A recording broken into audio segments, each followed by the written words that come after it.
The Engineers Board of Kenya was formed in the year 2011 in a bid to regulate and bring sanity into the engineering profession here in Kenya.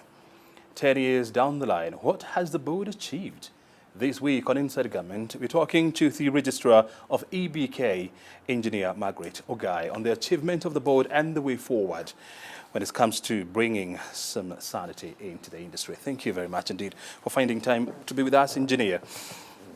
So now it's a decade since EBK came into force. We'll still have buildings crumbling in this country. What would you say has been your biggest achievement yet? We have very many policies we've brought on board. We have a policy and guideline even about foreign engineers, how they get engaged in this country. And I know the key issue you'd really probably want to know about is how come we still have these collapsing buildings.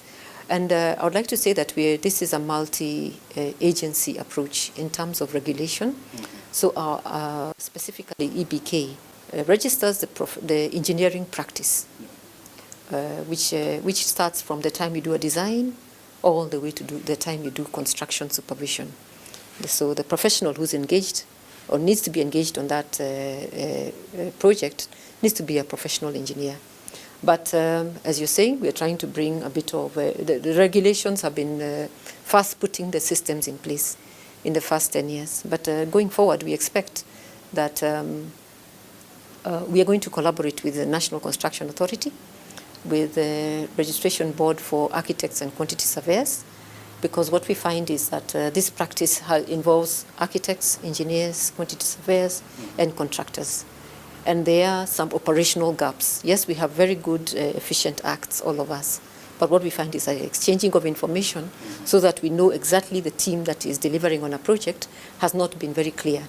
So we still find us in the practice, we have non-registered engineers who are still continuing to practice. Mm-hmm. Contractors, the same. I think NCA is also trying to build the capacity of the contractors.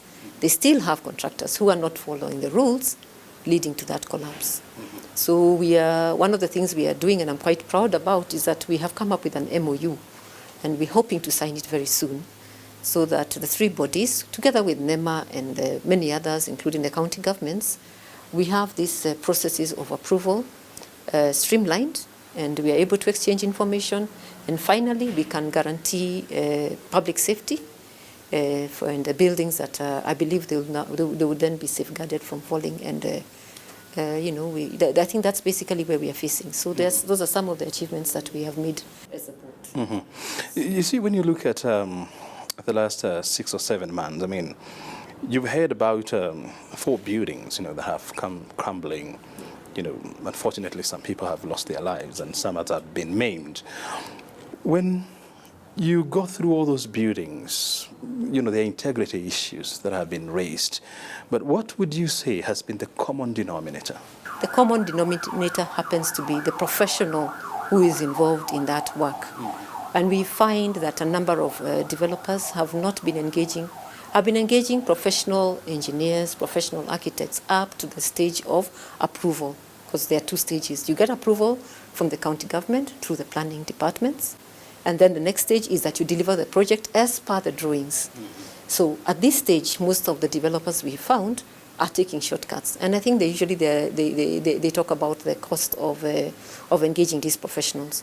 So they now step down and have less experienced engineers, some who are not even in that field, because we really need to have the buildings, the building services engineers for the electrical mechanical services of the building, and then a structural engineer to do for you the structure, to make sure that there's integrity. You need to also have an architect. What we find is that most of the times they are not using any of these professionals. And unfortunately, the commonest is that the structural engineer has not been involved. So it's one thing to have your drawings, which are telling you need to, excavate to this level, yep. You need to put this kind of materials. But if it is not well supervised, and things happen on site, yeah, because we have 1 or 2 cases where actually the materials on as they excavated, completely changed. And that means there should have been a redesign, which is not happening. But more seriously, a number of our members have actually confirmed to us they were not involved in this construction supervision. So it's in name, that your name is for registration purposes is there, but when we come to the side of actual, are you going to site giving instructions, giving guidance to the contractor, it is not happening.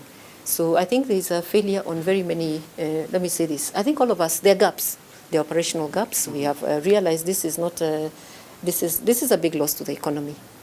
And therefore, we've come together. I would like to give a good example of what we are doing in Kiambu. Kiambu, I think they responded very quickly when they found that they have lost, I think 2 buildings have come down, within, I think it was less than a week of each other. Unfortunately, we lost three, I think we had 3 fatalities. And of course, you can imagine the investments to the developer. Yeah. So what we've done right now, they actually want to do an integrity test on all the buildings that have recently been built or are ongoing in Kiambu County. And we have come up with a framework where we have from our register the structural engineers who have very well experienced, good integrity. We have selected them, and they are going to be going in teams in the next 2 weeks or so to check on all the buildings. What would you seek to achieve with that? And I want to take you back to the year 2015 when President Uhuru Kenyatta formed a multi-agency team to audit all the buildings in Nairobi. Yes. And they came up with a startling revelation that about 42% of all the buildings in this city would be unsafe, would be declared unfit or unsafe. Yes. What would you do with that kind of information, honestly? First thing is, of course, and like you say, it's very important. And that is what I think His Excellency Governor Nyoro is looking at, is that we have to protect and save lives. Once we have that information, because you can imagine a place like Kiambu, Ruaka, and when you go towards Thika, there's been a lot of development in the last 10 years. So some of these buildings are following the code, the building code, others are not. So it's quite important for us to establish these buildings that have come on board since 2016. Which ones are safe, which ones are not. I think that to me is very, very important. But secondly, we want to look at the whole regulatory framework. Exactly where are we failing each other? Because here we are. We have a board which is supposed to be regulating engineering services. We have a very wide mandate, including inspecting sites. And we are also trying to quickly build up our capacities to do that. So we really need to know which are the areas, what happened? Is it the approval was not given the right way? That might bring out, how do we strengthen that? That would be on the side of the county government or NCA. Is it that we are engaging non-professional engineers? And we will ask ourselves, how is that happening? And we will be able to plug in. So to me, I think it's important. We've agreed through this exercise, we want to actually try to first map out the whole process. We'll find the areas of weaknesses. And I think the biggest difference between 2016 and today is that all of us want to work in a more collaborative, a transparent manner. In a situation whereby you have 42% of all the buildings in one city, being declared unfit for occupancy. Yes. How do you deal with that kind of a crisis? I mean, would you be in a position to bring down all those buildings, or what would you do? No, I think there are very many options, and I know that particular effort was being led by, because these were existing buildings then, not those ones that are under construction. The National Building Inspectorate is working very, very closely under that is being, I think the effort is being done through the State Department of Housing. And I know they have done this structural integrity tests on those particular buildings, and we are supposed to strengthen those buildings. Where possible, we will save the buildings. But the first thing is to do a full structural audit, which I think they did, and now the implementation about it.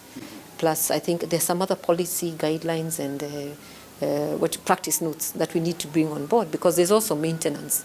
Sometimes buildings, after a number of years, you can imagine deterioration happens. What do you do? Some damage happens for different reasons. How do you address that? So those are some of the things I think, I would say that was done under the National Building Inspectorate. But going forward, we still find that these gaps on construction, now we're talking of new constructions, we still have a very strong regulatory framework, but still amongst all of us, we are having, how you'd have some. There are certain gaps, and these are the gaps we want to look at, because I think it's also very important to look forward. Yes, these ones that are there, we need to address them. We need to prevent loss of life, loss of property, but also going forward, how do we prevent this? I would say this is not a unique problem. We've been even seeing Uganda are also grappling with the same problem. And I think there's an age-old thing we can talk about, as long as we don't also address our governance issues. We don't look at really, because the regulations are there, the people who are meant to enforce them are there, but sometimes there are those developers who want to cut corners. We have opened at the moment, I think, more than 13 active cases in the last 1 year or so. We also have one disciplinary case of an engineer who we are looking at, because, as you say, it is very multifaceted. We are all human beings, so you could even have proper licensing and everything, but how is your ethics? How do you actually approve some drawings? Do you actually go to site to check, as you're meant to do? So we are looking at that. I think I would like to say and commit to Kenyan, to all of us, really, that we are committed to upholding the highest integrity standards in building, the highest, what did you call it, professional standards. Because we have trained, these engineers are highly specialized and trained in all these matters, building. And one of our one of the biggest things we need to look at is safety. An engineer is trained to have safe buildings, safe structures, safe processes. And I have no doubt that they have the capacity to do that. So there's a lot that we are doing, and I believe we will start to see conclusion of some of these cases.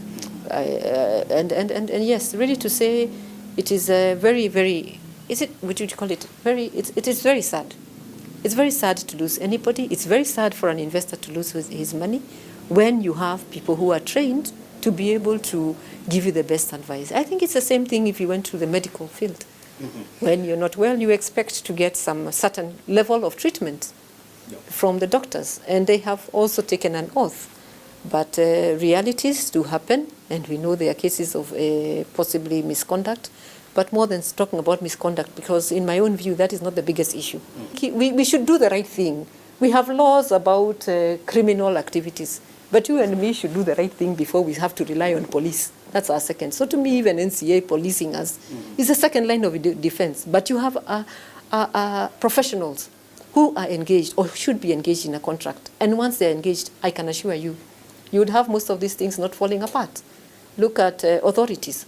Authorities, end to end, from the time they design to the time they deliver, is done in-house. How is it that you don't have so many of these incidences when it comes to road construction, energy projects? Because you have the professionals engaged there. I think it's also good to bring out where we are as a country. I think we did a very good thing with devolution. I think has changed the face of Kenya. It's a good thing.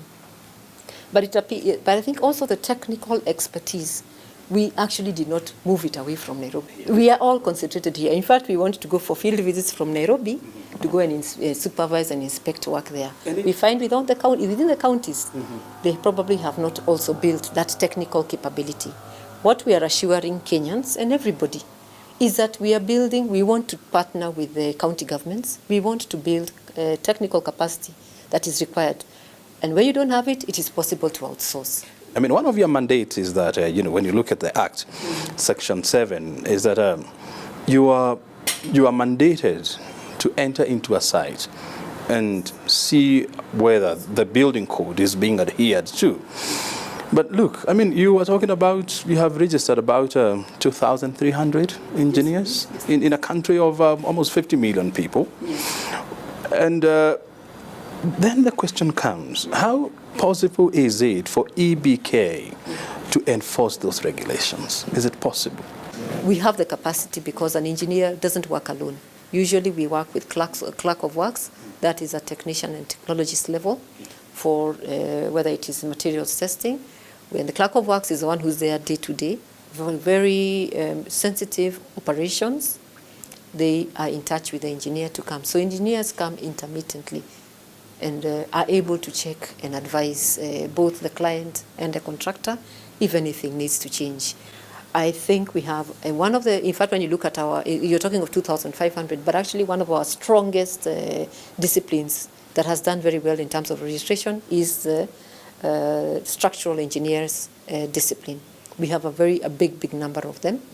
And I think we have the capacity. But also coupled with that, we are working really, really well now with agencies, with the private sector, to try and build up our professional engineering capability. We realize that there are certain numbers that we need to have to assure ourselves. But to be honest, I think they're just not being engaged by the market, because I think there's also been that feeling that you can get away with it. You know, you look at a building and probably say, if these ones put this tumor, I think there's that thing of you're not quite following the rules. And we are taking a lot of gambles. And these gambles, unfortunately, are coming back and hurting our people. And so I think it's time for us to just step back and agree that some of these things are very, very technical in nature. I always look at a building. You know, we take it for granted. We are sitting here. We are on a 9th floor. But you don't have any doubt in your mind that this building will come crumbling down. Yes? Yeah.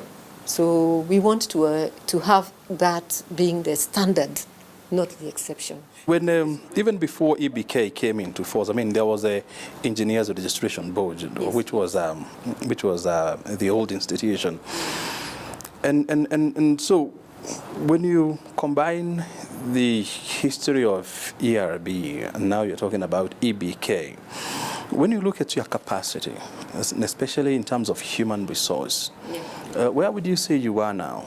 We are at about 25% capacity.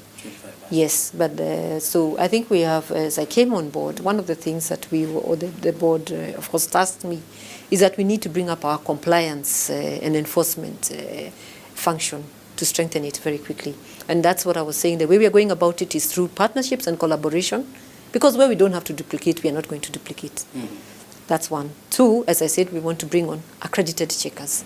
Accredited checkers will then be our eyes on the ground. And we want to work very closely with NCA because they have a much bigger capacity and network already that is laid out. All we want to agree is clearly who does what and how do we exchange this information. Because to me, I would feel very, very comfortable once I have gone, if we did a very basic checklist and found out that there's this project that has been registered by this developer, and this is the engineer who is working on the job. As long as he's on our register and he's in good standing, we can assure the public that that person will deliver. And if not, then we have disciplinary mechanisms on this end.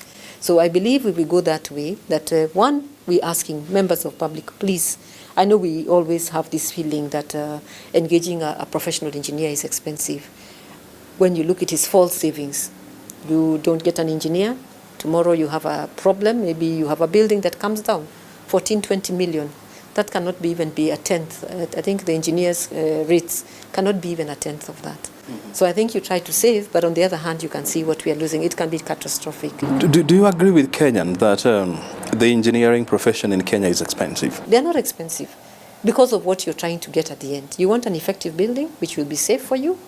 And again, the same engineer, because he's also now working out with real calculations, not rule of thumb. You expect that even whatever he's designing is that we also observe economy. So you'll find other cases where you don't go for a professional. The ones whose buildings are still very safe, structurally sound, very likely they have over-designed. So you've paid for it with materials instead of using the human expertise.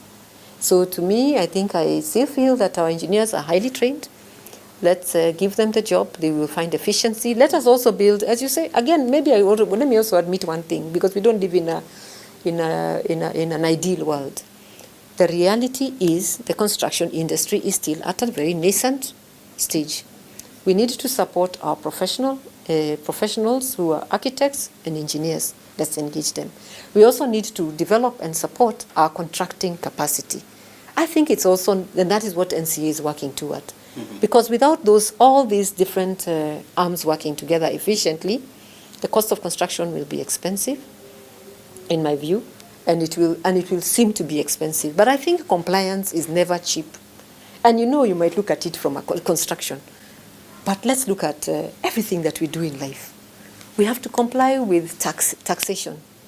We have to give our KRA, and we get a tax clearance certificate.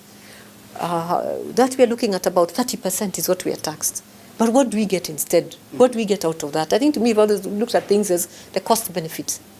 If indeed you're protecting your life and the life of your loved ones, I think to try and put a value And to gamble around that is really not worth it. But let me just still emphasize that these are not rates and prices that are arbitrary. Mm-hmm. They are within the global standard.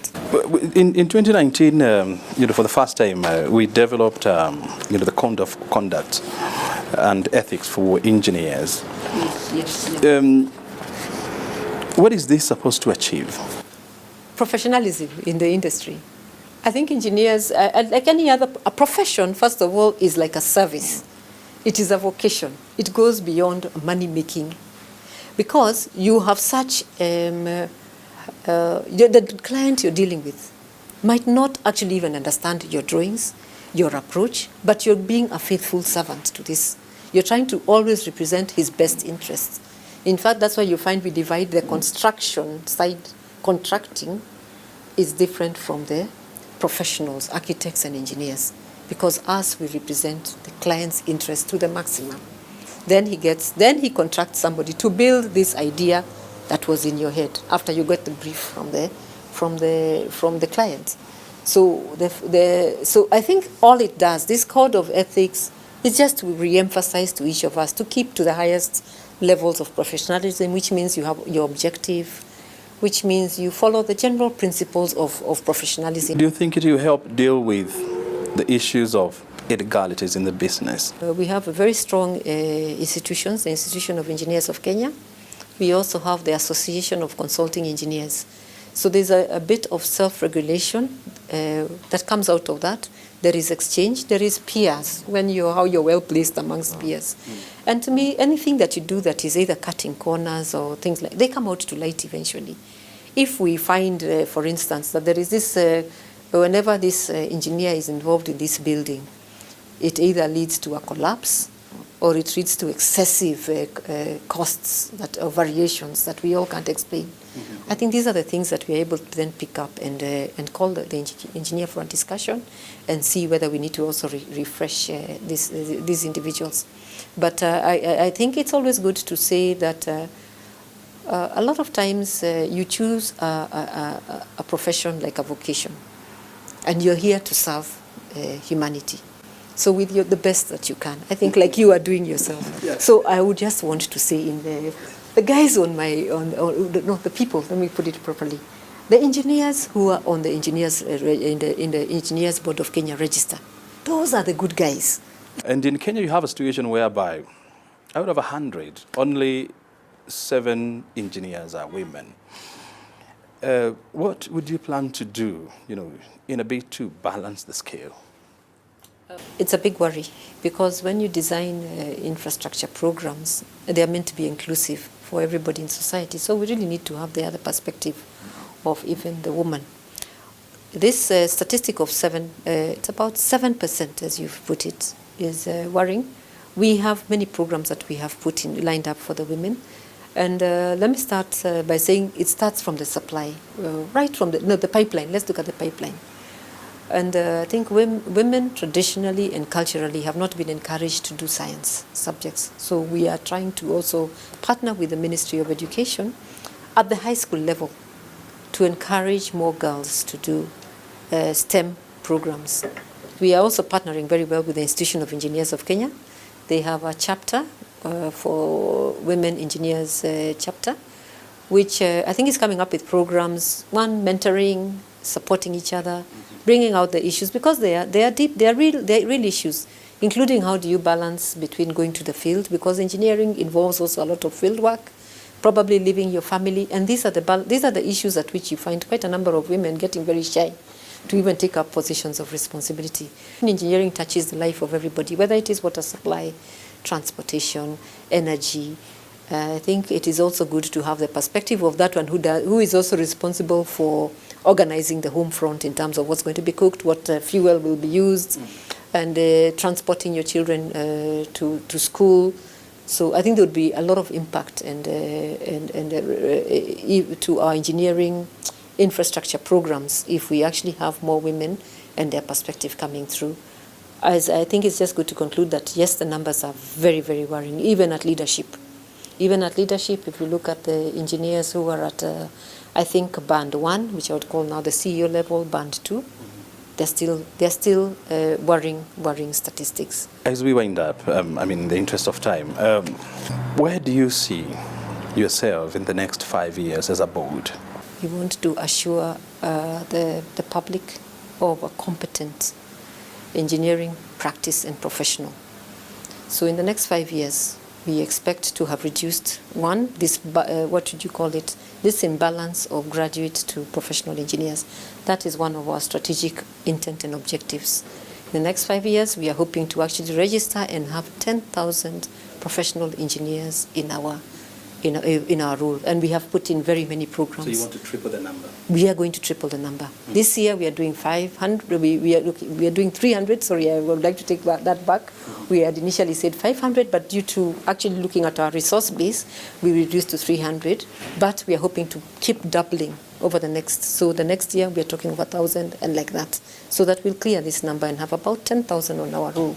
So I think that will help the practice. Two, of course, when it comes to compliance, working with all these other agencies, we want to bring what you call sanity into the building profession, and we want to gradually step up until we have 100% compliance, where we would not be hearing of a building collapsing.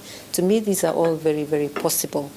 We also, I think, we also have to keep up with the technology.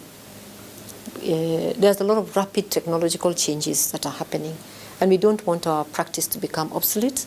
And we also cannot keep saying that we want to be protected. We have these foreign engineers. Right now we have quite a number of foreign engineers. On our roll, we only have about 250 registered with us, but we know there are far more working in the industry. We are not insulating ourselves from the world. We must work with everybody. We must get and cross-fertilize our practice. Yep. However, we want a bit of time to develop our local practice. But we would want eventually, if anything, it would be one of our biggest competitive edges as a country. One day we shall sit down and discuss the future of engineering, not only here in Kenya, but in the world, and what we are doing to catch up with the world. Thank you. We have been discussing issues around the engineering profession, the regulations, and of course, the enforcement of the same. This has been Inside Government. Thank you very much indeed for your time. Enjoy the rest of your afternoon. My name is O'Brien Kimani.